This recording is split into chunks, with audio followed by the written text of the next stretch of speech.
An inventor confesses to stealing a deceased colleague's groundbreaking idea. It's been 5 years since I became the visionary the world thinks I am. 5 years of standing on stages, holding awards, and hearing my name chanted like I'm some kind of savior. But every time I hear it, every time they call me brilliant, it feels like another piece of my soul withers away. Because the truth is, I don't deserve it. I built my empire on a dead man's dream. Victor Hargrove. That's a name you've probably never heard. But if you've ever used clean energy from a Paradise reactor, then you owe him everything. We all do.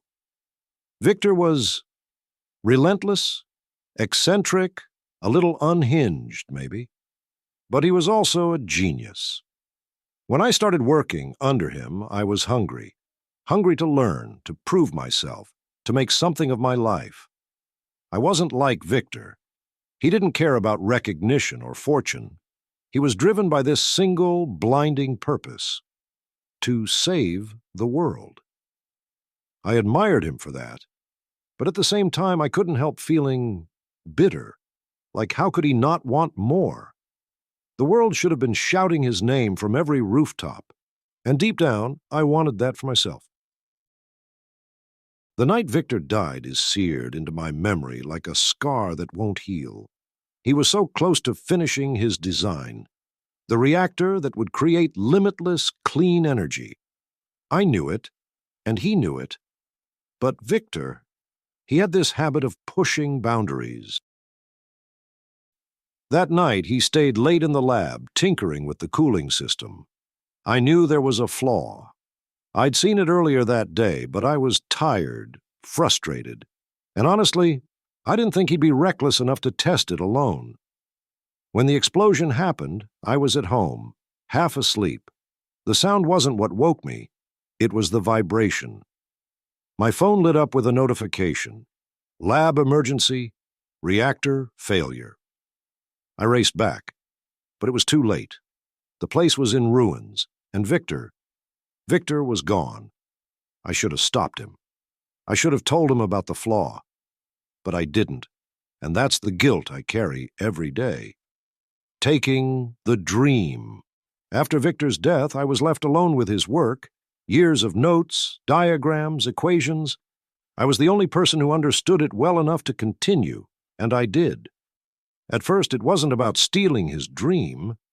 It was about honoring it. Or at least that's what I told myself. But then I saw the opportunity. The accolades, the money, the fame. It was all right there, waiting for me. All I had to do was erase Victor's name and put mine in its place. I didn't even hesitate. And just like that, I became a hero. The rise. The day I unveiled the Paradise reactor, I became an overnight sensation. The media called me a pioneer. Governments wanted deals. Investors poured in billions. And, for a while, I let myself believe that it was all worth it. I mean, the reactor really did change the world. Isn't that what Victor would have wanted? But it wasn't just about the work anymore. It was about me, my face on the covers of magazines, my name etched into history. The spotlight was intoxicating. But it didn't take long for the whispers to start. People who had worked with Victor began asking questions, poking holes in my story. How did you finish the design so quickly? Why don't you credit Victor more? I silenced them. With money, NDAs, whatever it took. I couldn't risk losing the empire I'd built. But at night, when the world was quiet, I'd hear his voice. Not angry, just disappointed. It was worse than any accusation. The guilt. Sometimes I wonder if Victor's watching me, shaking his head. It's not just paranoia. There are nights when I wake up in a cold sweat, hearing his voice. Sometimes it feels like he's standing in the shadows of my office, just out of sight. I keep telling myself I did the right thing. The world is better because of the reactor. Millions of lives have improved. But that doesn't make me a good person. It doesn't erase the fact that I profited off his brilliance while he lies forgotten in the ground. The future. So, why am I telling you this now? Maybe it's the guilt finally catching up to me. Maybe I'm tired of living this lie. Or maybe, deep down, I think I can still make things right. You see, I've been working on something new, something Victor could never have dreamed of. It's bigger, better, and it could change everything again. But this time, I won't put my name on it. When I release it to the world, it'll be in his name, Hargrove Reactor 2.0. I don't know if that'll be enough to atone for what I did, but it's a start. So, there you have it. The truth. I built my empire on a dead man's dream, and now maybe I can start building something honest. If you think I'm a monster, you're not wrong. But if you think you wouldn't have done the same in my place, then maybe you're lying to yourself.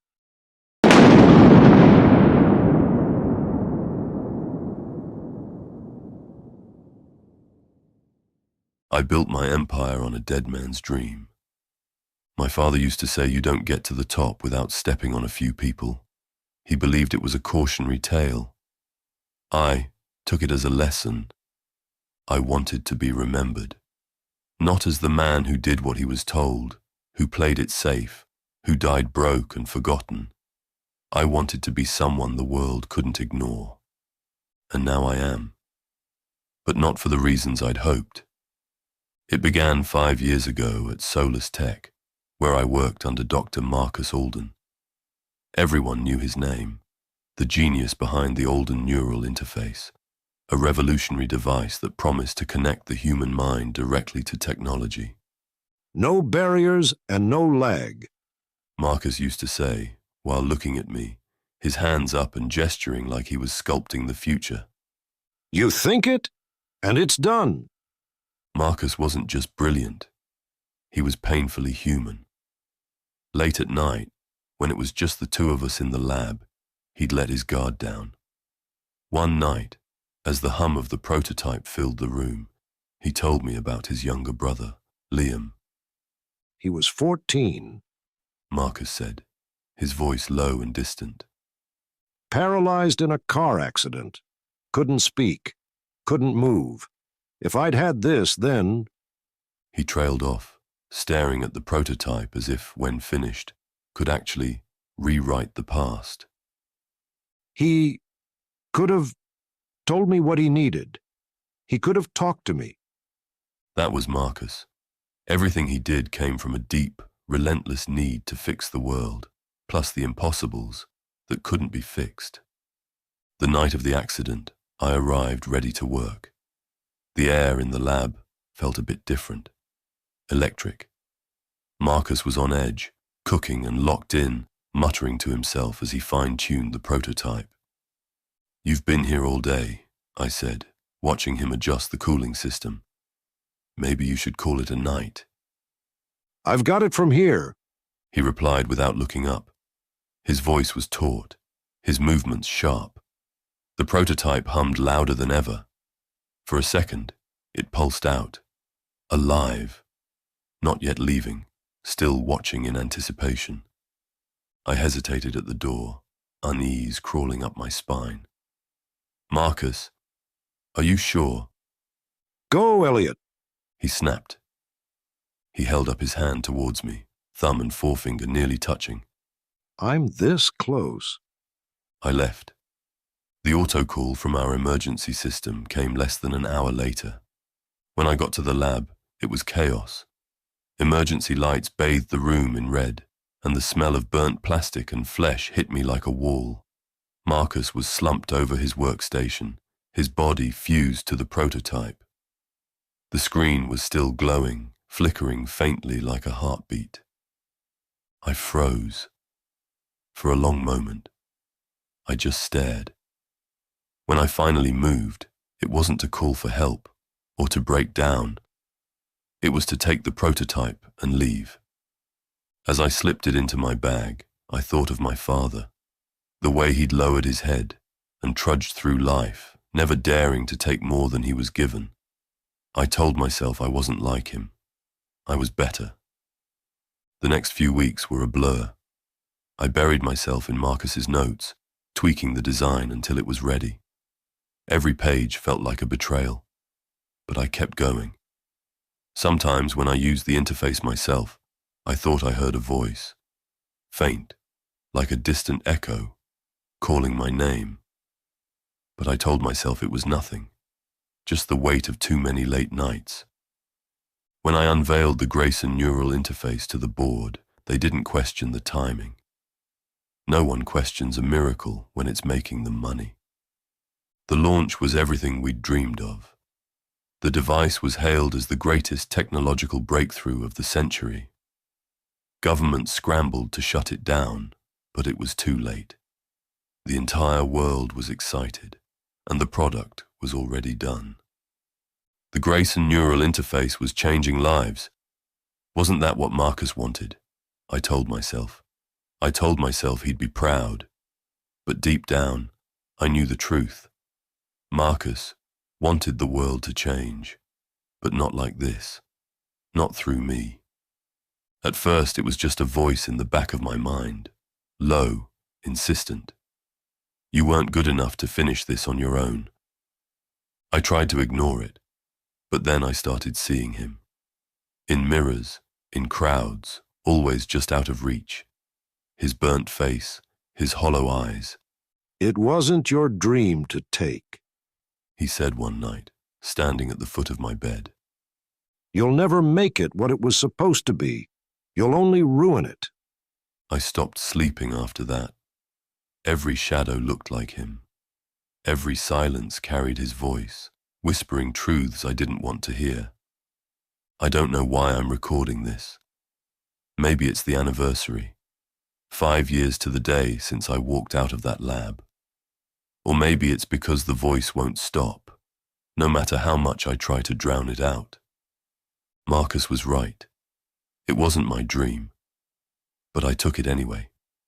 I built an empire on it, made the world believe I was a genius.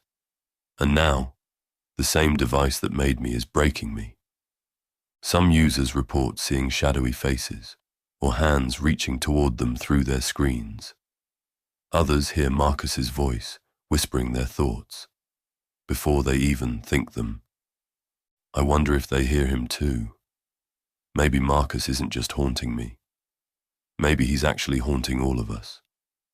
Haunting videos of his paranormal presence surface online after Grayson's disappearance. Within days, news outlets report widespread chaos caused by the cursed Grayson neural interface. Users claim the whispers grow louder every time they try to disconnect. Others describe Marcus's hollow eyes staring back at them from their augmented reality.